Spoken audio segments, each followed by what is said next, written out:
Então, nós temos seguramente condições de fazer um balanço rigoroso das medidas efetivamente praticadas, para o bem e para o mal. Pensando as medidas que o governo tem implementado, eu situaria uma primeira grande medida que, no meu entendimento, é uma espécie de farol, de guia, de nervura da reforma, entre aspas, que o governo está promovendo. Chama-se Programa Universidade para Todos.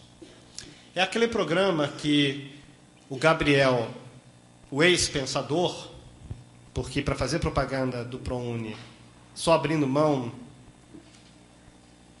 da crítica e pensando com o bolso, mas o Programa Universidade para Todos, que foi divulgado, e seguramente é o programa de governo melhor avaliado, isso é interessante, é o melhor programa de governo no imaginário da sociedade. Este programa chamado Universidade para Todos começa com um delito semântico. Por que começa com um delito semântico? Primeiro que não está se falando de universidade, está se falando de todo tipo de instituição de ensino superior. Centros universitários, faculdades isoladas, toda sorte de instituição. E segundo, nós vamos ver, está longe de ser para todos. Longe de ser para todos. Qual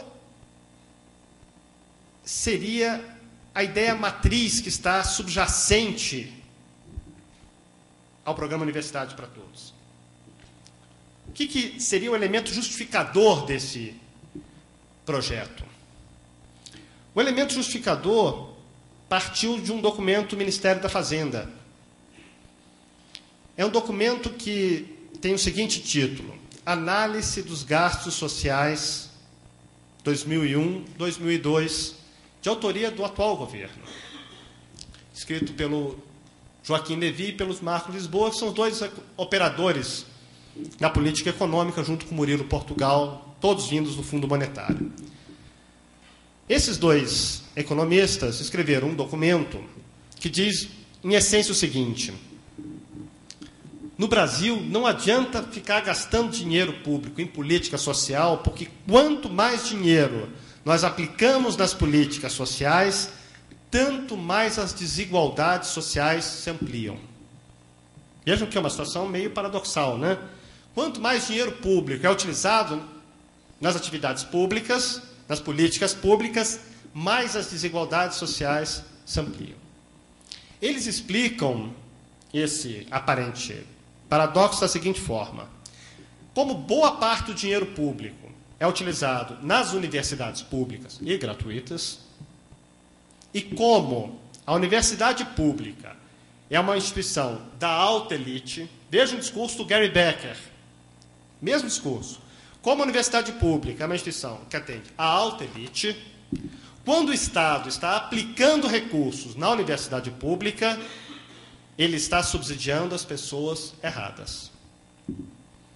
Aqui eu peço um parênteses. Quem são os nossos estudantes das públicas? Tanto o INEP como o IBGE mostram o seguinte. INEP é um órgão do MEC que faz estatísticas, normalmente mal feitas, mas nesse caso tem como cruzar com o IBGE, que é um pouco melhor. 20% dos nossos estudantes, 20% dos estudantes têm uma renda familiar de até R$700. Eu costumo brincar e dizer, olha, gente, eu não estou falando da mesada de R$700, estou falando de renda da família. E 75% tem renda de aproximadamente R$2.600. 75%. Dizer que esses segmentos, essa maioria que está na universidade, é alta elite, é, obviamente, uma piada de mau gosto. Se o governo quiser saber quem é elite no país, podia pegar o belo trabalho feito pelo Márcio Postman, economista da Unicamp, trabalhou no governo Marta, portanto, uma pessoa insuspeita, que mostra o seguinte: no Brasil, 5.000 famílias detêm 40% da renda e do patrimônio do país. Essas 5 mil famílias, obviamente, são a alta elite do país. Perguntem se os filhos dessas 5 mil famílias estão na universidade pública brasileira.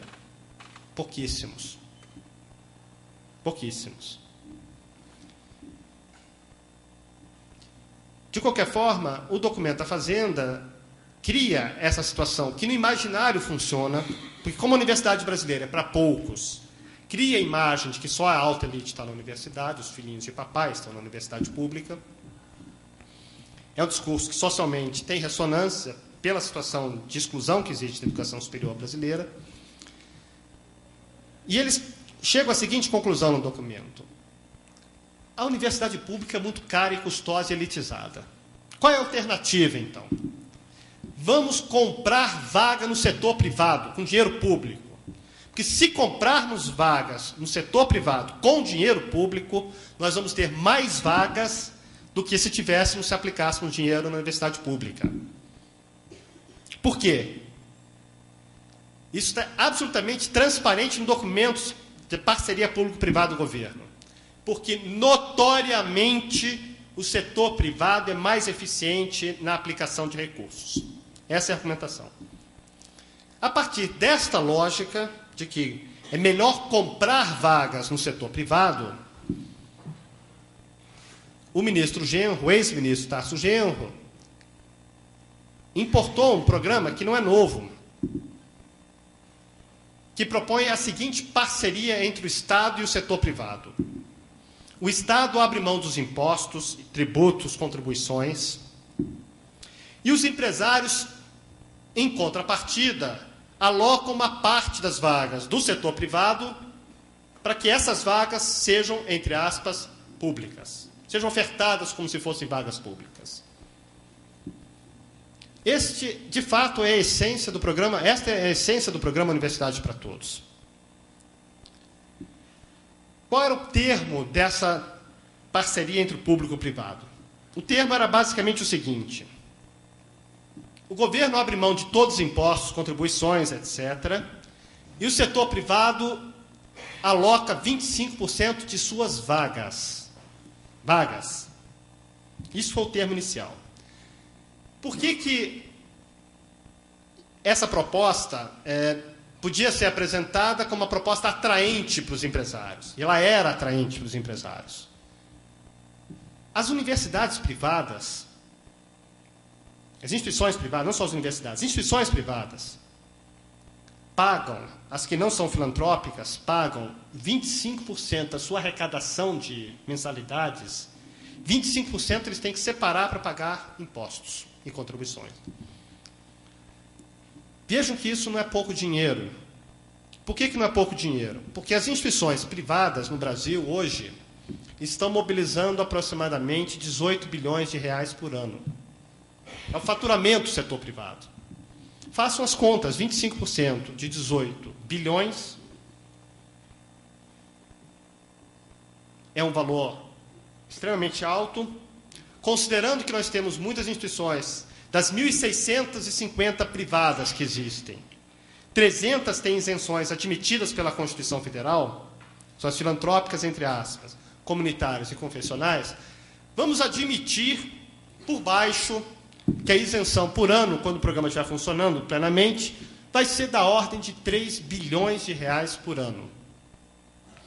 Muitos de vocês devem estar se perguntando, mas o que são 3 bilhões para a educação? Isso é significativo? É dinheiro?